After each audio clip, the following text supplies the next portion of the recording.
శ్రీకాళహస్తి అడవుల్లో తిన్నడు అనే వేటగాడు ఉండేవాడు. అతనికి శివుడంటే ప్రాణం, కాని పూజా విధానాలు తెలియని అమాయకుడు.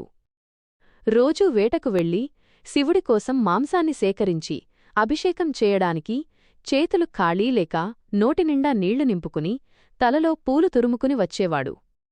లింగంపై ఉన్న పాత పూలని తన చెప్పుల కాళ్లతో తీసేసి నోటితో నీళ్లను ఊసి అభిషేకించి తాను రుచిచూసిన మాంసాన్ని నైవేద్యంగా పెట్టేవాడు. ఆ నిష్కల్మషమైన భక్తిని లోకానికి చాటాలనుకున్న పరమశివుడు ఒకరోజు లింగం కంటినుండి రక్తం కారేలా చేశాడు. అది చూసి తల్లడిల్లిపోయిన తిన్నడు పసరుమందులు పనిచేయకపోయేసరికి ఏమాత్రం ఆలోచించకుండా తన కంటిని బాణంతో పెకలించి శివుడికి అమర్చాడు.